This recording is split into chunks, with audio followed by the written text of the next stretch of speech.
এরকমভাবে আল্লাহ রাব্বুল আলামিন 1,24,000 মতান্তরে 2,24,000 পয়গম্বর পাঠিয়েছে। সবারই একই দায়িত্ব ছিল।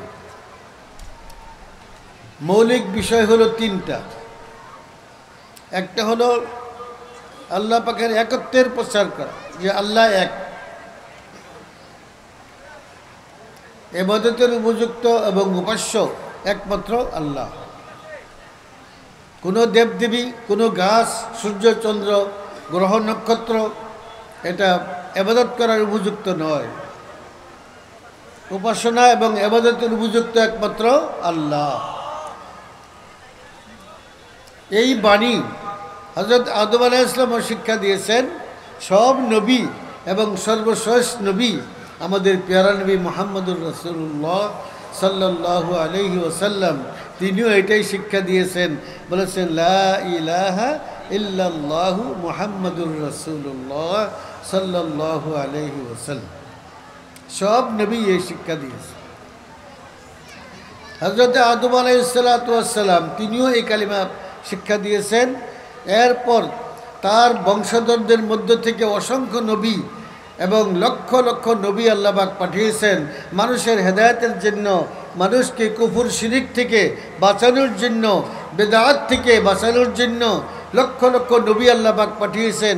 সর্বশেষ নবী আমাদের পেয়ারা নবী মুহাম্মদুর রাসূলুল্লাহ সাল্লাল্লাহু আলাইহি। তারপরে আর কোনো নবী আসবে না। তিনি বলেছেন আনা খাতামুন নবিয়্যিন লা নাবিয়্যা বা'দি, আমি সর্বশেষ নবী, আমার পরে আর কোনো নবী আসবে না।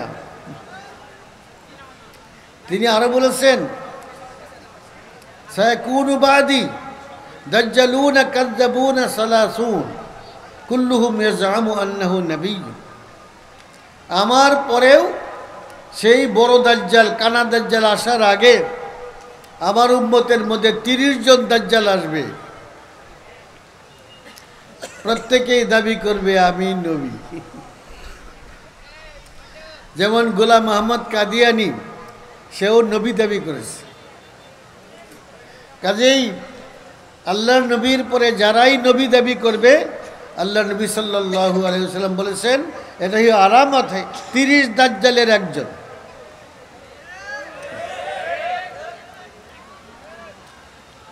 যারা গোলাম আহমদ কাদিয়ানিকে নবী বিশ্বাস করবে তাদের ঈমান থাকবে না।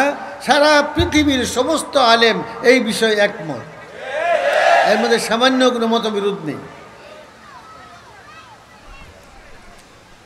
এখন একটা প্রশ্ন, নবীদের আগমনের পর মানুষ সৎ রাস্তা পায়, পাওয়ার রাস্তা পেয়ে যায়।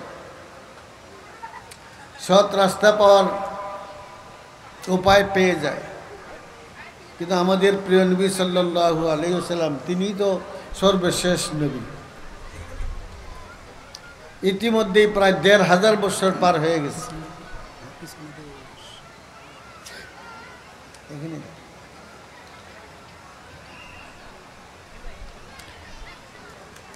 এরপর আর কোনো নবী আসেনি।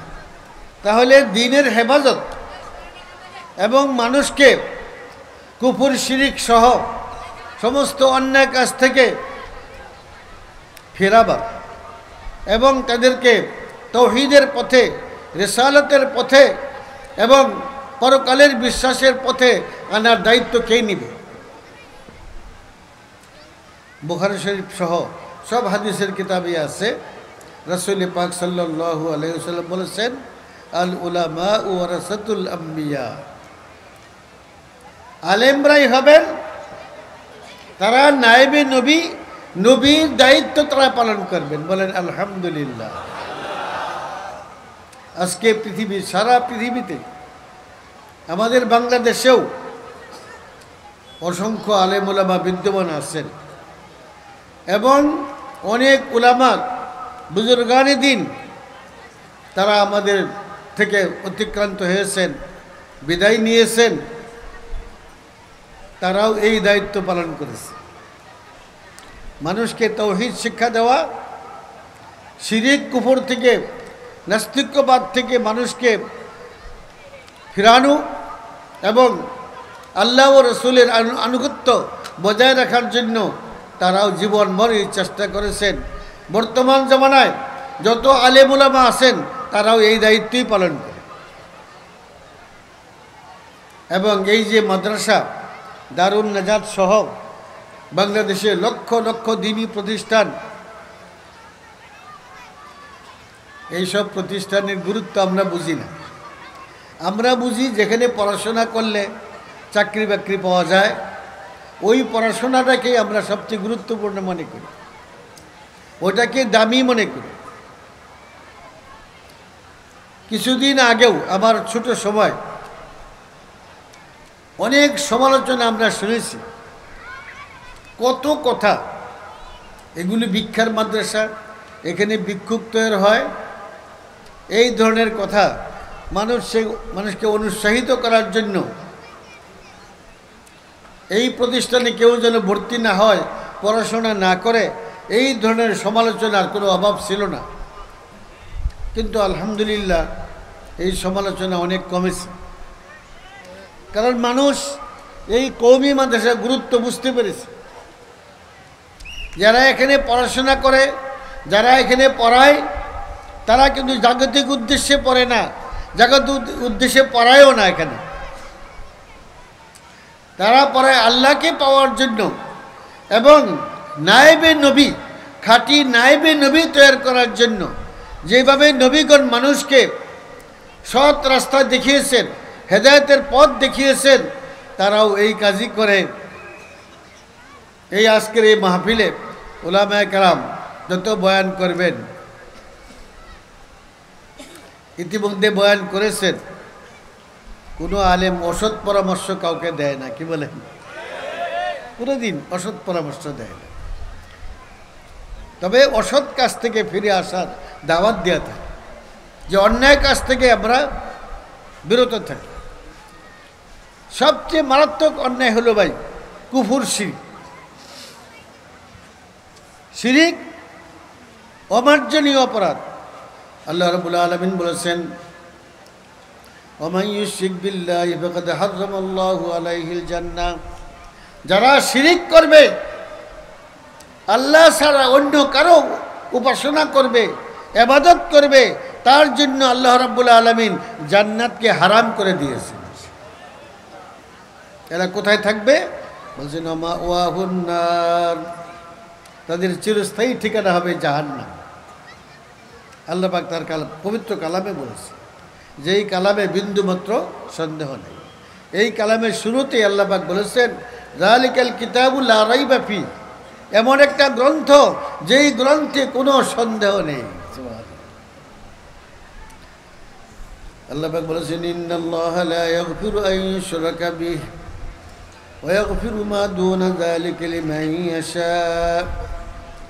যে কেউ শিরকি কাজে লিপ্ত হবে, শিরকের গুনাহকে আল্লাহ কখনো মাফ করবেন না। বলেন সুবহানাল্লাহ। শিরকি গুনাহ আল্লাহ মাফ করবেন।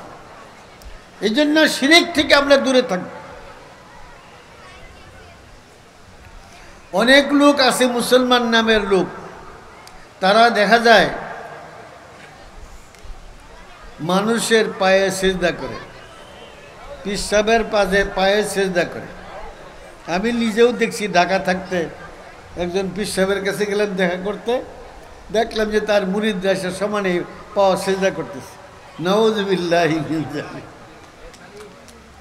সিজদা একমাত্র আল্লাহ। সাহাবায়ে কেরাম রাদিয়াল্লাহু তাআলা আনহু আল্লাহ নবীর খেদমতে হাজির হয়ে বললেন, ইয়া রাসূলুল্লাহ, মানুষ গোত্রের প্রধানকে সিজদা করে, দেশের বাদশাকে সিজদা করে, বড় বড় তাদের পুরোহিতদেরকে সিজদা করে।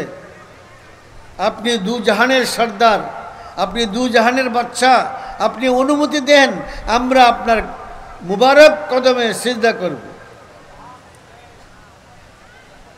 অনুমতি চাইছেন সাহাবায়ে কেরাম রাদিয়াল্লাহু তাআলা। আল্লাহর নবীকে অনুমতি দিয়েছেন ভাই? অনুমতি দিলে তো আমরা সবাই জানতাম, অনুমতি দেন না। আল্লাহর নবীকেও সিজদা করার অনুমতি দেন নাই। তাহলে কোন ব্যক্তি আছে সিজদার উপযুক্ত হতে পারে? এমন কোন ব্যক্তি আছে? না। আল্লাহ ছাড়া কাউকে সিজদা করা হারাম এবং এটা শিরকি গুনাহ। এই গুনাহ থেকে আমরা দূরে থাকব, অন্য ভাইকেও দূরে রাখবো। আল্লাহ পাক সবাইকে তৌফিক দান করুন।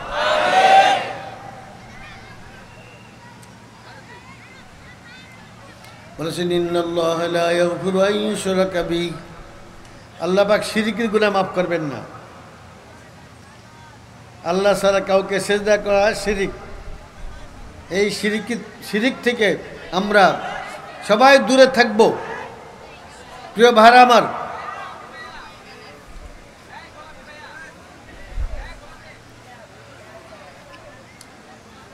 একটা কথা বলে দিই, কোরআনে পাকেও আছে। হযরত আদম আলাইহিস সালাতু ওয়াস সালামকে যখন সৃষ্টি করলেন আল্লাহ পাক, সমস্ত ফেরেশতাদেরকে বললেন তোমরা আদমকে সম্মানের সিজদা করো। সমস্ত ফেরেশতারা একজনও বাদ নেই, কোনো আগে পিছে না। সমস্ত ফেরেশতারা আল্লাহর নবী, এই পৃথিবীর সর্বপ্রথম মানুষ আদম আলাইহিস সালামকে সিজদা করেছেন। এটা হলো সম্মানের সিজদা। সিজদা দুই প্রকার। সিজদা দুই প্রকার। একটা হলো ইবাদতের সিজদা, যেটা আমরা আল্লাহর জন্য করি। আরেকটা হলো সম্মানের সিজদা, সম্মান দেখানোর জন্য সিজদা করা। ইবাদতের সিজদা কোনো কালেই আল্লাহ ছাড়া কারোর জন্য জায়েজ ছিল না। শুধু আদম আলাইহিস সালামকে আল্লাহ পাক সিজদা করতে বলেছেন সম্মানের সিজদা, ইবাদতের সিজদা না। ঠিক এরকম ভাবে কোরআনে পাকে আছে হযরত ইউসুফ আলাইহিস সালাতু ওয়াস সালাম অল্প বয়সে একটা স্বপ্ন দেখছে। সূরা ইউসুফে এই স্বপ্নের কথা আছে। তিনি তার আব্বা যান, তার আব্বা ছিলেন হযরত ইয়াকুব আলাইহিস সালাতু ওয়াস সালাম, আল্লাহর প্রিয় নবী ছিলেন। ইয়াকুব আলাইহিস সালামের একটা নাম ছিল ইসরাইল। ইয়াকুব আলাইহিস সালামের নাম ছিল কি ভাই? ইসরাইল। এটা হিব্রু শব্দ। ইসরা অর্থ বান্দা, ইল অর্থ আল্লাহ, আল্লাহর বান্দা। আমরা যেরকম আব্দুল্লাহ অর্থ আল্লাহর বান্দা, ইসরাইল অর্থ আল্লাহর বান্দা। আজকে যে ইসরাইল যুদ্ধ করতেছে ফিলিস্তিনি মুসলমানদের বিরুদ্ধে, এরা কিন্তু নবীরই সন্তান, হযরত ইয়াকুব আলাইহিস সালামের সন্তান। এরা হলো বনি ইসরাইল, সংক্ষেপে বলে ইসরাইল, সংক্ষেপে বলে ইসরাইল। তারা নবীরই সন্তান। আর ফিলিস্তিনিরা তারা অসংখ্য নবীদের সন্তান। যুদ্ধ চলতেছে, এরা ইয়াকুব আলাইহিস সালামের বংশধর। কিন্তু এই পৃথিবীতে যত ধর্ম আগে ছিল, আল্লাহ রাব্বুল আলামিন সমস্ত ধর্মকে বাতিল ঘোষণা করেছে, যে ধর্ম একটাই। আল্লাহ পাক বলেছেন ইন্নাদ-দীনা ইনদাল্লাহিল ইসলাম। আল্লাহ পাকের কাছে ধর্ম একটাই, তার নাম হলো ইসলাম। এর নাম ইসলাম। আপনারা লক্ষ্য করবেন সারা পৃথিবীতে লক্ষ লক্ষ আলেম ওলামা আছে। আপনারা অনেকে ফেসবুকে দেখেন, বিভিন্ন মোবাইল টোবাইলে আপনারা দেখেন, অনেকে আমাকেও দেখায় যে কোনো ধর্মের ধর্মগুরুরা তারা মুসলমানদেরকে পাইকারিভাবে হত্যা করার জন্য উপদেশ দিতেছে। দেয় না ভাই? দেয় কিনা? দিতেছে। কিন্তু কোনো মুসলমানদের আলেম, এই দেশে যত অমুসলমান বা বিধর্মী আছে তাদেরকে হত্যা করার জন্য কেউ কোনো আলেম পরামর্শ দেয় না, পরামর্শ দেয়। বরং তাদের জান মাল হেফাজত করার দায়িত্ব নেয়। আমি ময়মনসিংহ বড় মসজিদের পাশে একটা মন্দির আছে, বাবরি মসজিদ ভাঙ্গার সময় যখন আমি জানতে পারলাম যে মুসলমানরা চিন্তা করতেছে এই মন্দির ভাঙ্গার, তো আমরা আলেম ওলামারা এই মন্দির পাহারা দিচ্ছি। জুমাতেও বলছি, তারা বাবরি মসজিদ ভাঙছে বলেই আমাদের দেশের কোনো মন্দির ভাঙ্গা আমাদের জন্য জায়েজ। এই গত গণ্ডগোলের সময়ও পত্রপত্রিকায় দেখছি বিভিন্ন মন্দিরকে মাদ্রাসার তালিবে ইলমরা হেফাজত করছে, পাহারা দিচ্ছে, আলেমরা পাহারা দিচ্ছে। এই কাজ আলেমরা কোনোদিন করে না। কোনো মানুষকে অন্যায়ভাবে হত্যা করার পরামর্শ কোনো আলেম দিতে পারে না। এটা সত্য ধর্ম, এটা সত্য ধর্ম। আর আপনি চায় দেখবেন অন্যান্য ধর্মের লোকেরা কিভাবে মুসলমানদেরকে পাইকারিভাবে হত্যা করতেছে। ইহুদিরাও একটা ধর্মের দাবি করে, কিন্তু ইহুদিরা এই নিষ্পাপ শিশুদেরকেও হত্যা করতেছে কিনা? নিষ্পাপ নারীদেরকেও পাইকারিভাবে হত্যা করতেছে। তাদের ধর্ম তাদেরকে বাধা দেয় না, কিন্তু মুসলমান এই কাজ করতে পারে। অন্যায়ভাবে কাউকে হত্যা করার কাজ মুসলমান করতে পারে। প্রিয় ভাইরা আমার, কারণ ইসলাম একমাত্র সত্য ধর্ম। বলতেছিলাম যে নবীদের পরে যে প্যারা নবী সাল্লাল্লাহু আলাইহি ওয়াসাল্লাম, তিনি সর্বশেষ নবী। এখন এই দ্বীনের হেফাজত কে করবে? মানুষ কত রকমের গুমরাহির পথে চলে। গুমরাহ করার জন্য লোকও ঠিক করা আছে, তারা মানুষকে পথভ্রষ্ট করতেছে। অনেক পীর নামের লোক এই বাংলাদেশে লক্ষ লক্ষ লোক পীর নামের, তারা তাদের পায়ে সেজদাও নিতেছে। তারা নামাজের কথা বলে না, তারা রোজার কথা বলে না, আল্লাহ পাকের ইবাদতের কথা বলে না। মানুষকে, মুসলমানদের সন্তানকে ধোঁকা দিয়ে কেউ হিন্দু বানায়, কেউ খ্রিস্টান বানায়, কেউ ইহুদি বানায়। এগুলি সমস্ত কার্যক্রম চলতেছে আমাদের দেশে। কাজেই নবীদের পরে উলামায়ে কেরাম দ্বীনের হেফাজতের জন্য এবং আমাদেরকে সুপথ দেখানোর জন্য উলামায়ে কেরাম আসেন এই পৃথিবীতে, কিয়ামত পর্যন্তই থাকবেন। প্যারা নবী সাল্লাল্লাহু আলাইহি ওয়াসাল্লাম বলেছেন, বুখারী শরীফে আছে, তিনি বলেছেন আল উলামাউ ওয়ারাসাতুল আম্বিয়া। উলামায়ে কেরাম হলেন নবীদের ওয়ারিস, তারা নায়েবে নবী, তারা কিয়ামত পর্যন্ত নবীদের কাজ করবে। নবীদের কাজ করতেছে না ভাই? নবীরা কি কাজ করছেন? আমাদের প্রিয় নবী সাল্লাল্লাহু আলাইহি ওয়াসাল্লাম কি কাজ করেছেন?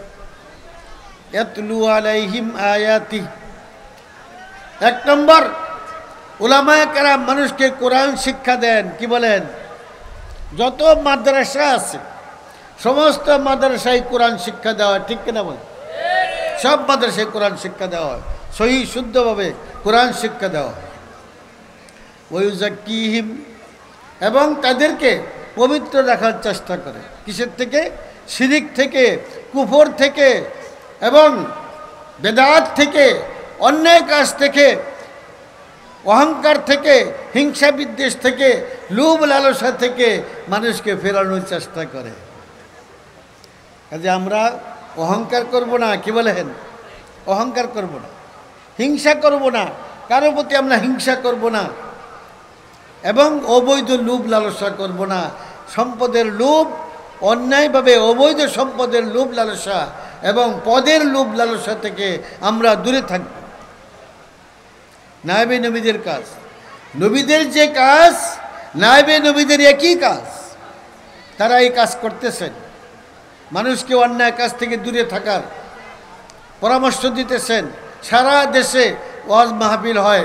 এইটা মনে হয় এই বছর সর্বপ্রথম ওয়াজ মাহফিল। এরপরে শীতের ঠান্ডা পড়বে, তখন অনেক ওয়াজ মাহফিল হবে। ওখানে আপনারা দেখবেন উলামায়ে কেরাম কি বয়ান করে। তাদের বয়ান শুনে আমাদের উচিত আমরা সেই বয়ান অনুযায়ী আমল করব, অন্যায় কাজ থেকে দূরে থাকব। যে কোনো আলেম নিজের আশপাশে আছেন যারা আমল করনেওয়ালা, কোরআন হাদিসকে জাননেওয়ালা, তারা আমল করে, তারা আল্লাহওয়ালা।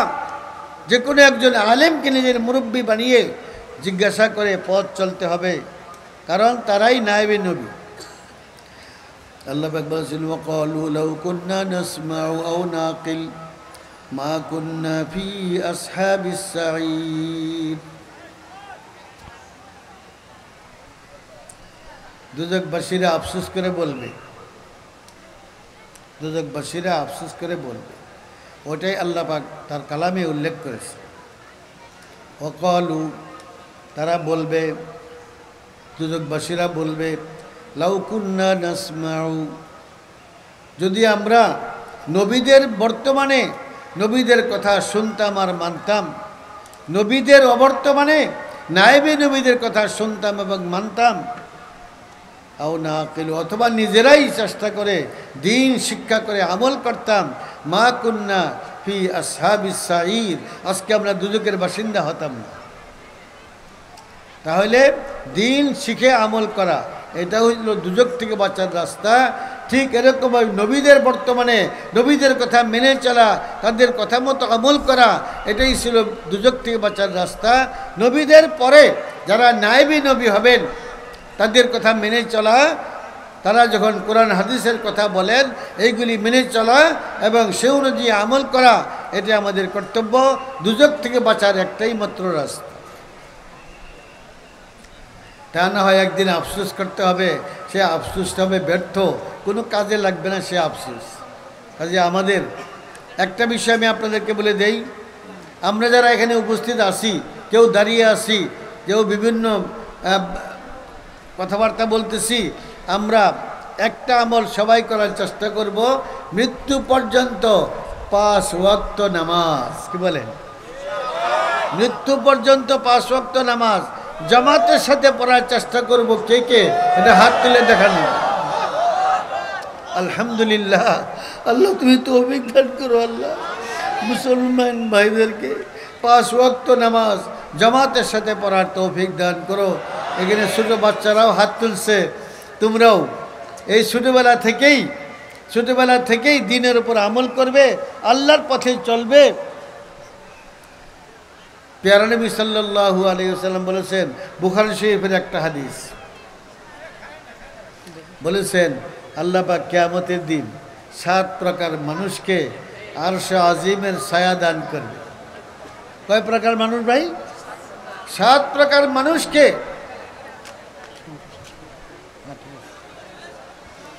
7 প্রকার মানুষকে আরশে আজিমের ছায়া দান করবেন।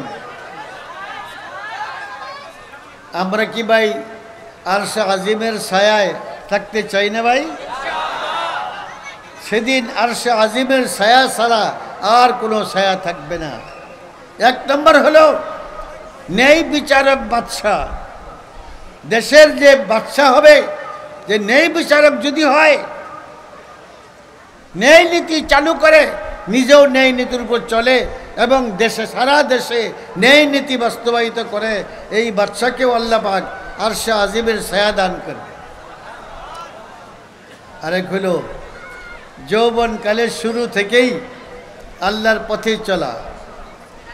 শাবুন নাশআ ফি ইবাদাতিল্লাহ, যে বাচ্চা মাত্র সাবালেগ হয়েছে এরপর থেকেই এখন আল্লাহর পথে চলে, 5 ওয়াক্ত নামাজ জামাতের সাথে আদায় করে।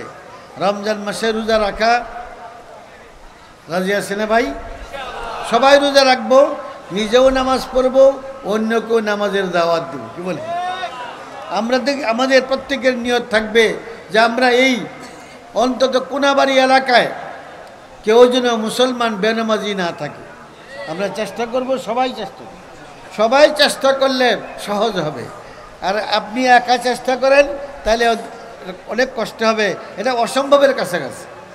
আর আমরা যখন সবাই চেষ্টা করব, ইনশাল্লাহ সহজে এই কাজটা হয়ে যাবে।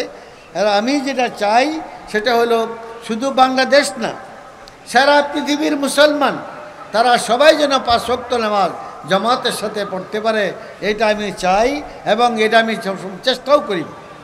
আমি যদি একটা রিক্সায় উঠি, রিক্সার থেকে নামে জিজ্ঞাসা করি তোমার নাম কি, যে মুসলমানের নাম, বলি যে তুমি কি নামাজ পড়ো? না হুজুর নামাজ পড়ি না, অথবা কেউ বলে হুজুর মাঝে মাঝে পড়ি। আমি বলি না, তুমি যে ব্যবসা করতেছ, রিক্সা চালাইতেছ, এটা হালাল ব্যবসা। আর 5 ওয়াক্ত নামাজ পড়বা, 5 ওয়াক্ত নামাজ পড়বা, নাচতে নাচতে বেহেশতে চলে যাবে। জামাতের সাথে নামাজ পড়লে সব 27 গুণ বেশি, আর একা নামাজ পড়লে যে সব হয় জামাতের সাথে আদায় করলে 27 গুণ বেশি লাভ। এই ভাই পরকালের মুদ্রার নাম হলো নেকি। পরকালের মুদ্রার নাম কি? নেকি। কাজে আমি যদি জামাতের সাথে নামাজ পড়ি, তাহলে একা নামাজ পড়লে যে সব হবে জামাতের সাথে আদায় করলে 27 গুণ বেশি নেকি হবে। পরকালের অ্যাকাউন্টে আমার নামে জমা হইতে থাকবে। পরকাল কিন্তু এই পরকালে এই টাকা চলবে না, এই জমি চলবে না, এই সম্পদ কাজে লাগবে না, সেখানে কাজে লাগবে শুধু নেকি। যার কাছে নেকির মুদ্রা থাকবে সে পরকালে সবচেয়ে সুখী, সবচেয়ে ধনী এবং সব রকমের আরাম আয়েশের ব্যবস্থাপনা সে পাবে। এমনকি হাদিসে আছে তার চেহারাও এত সুন্দর হবে এবং প্রতি সপ্তাহে সপ্তাহে তার চেহারা সুন্দর থেকে সুন্দর হইতে থাকবে।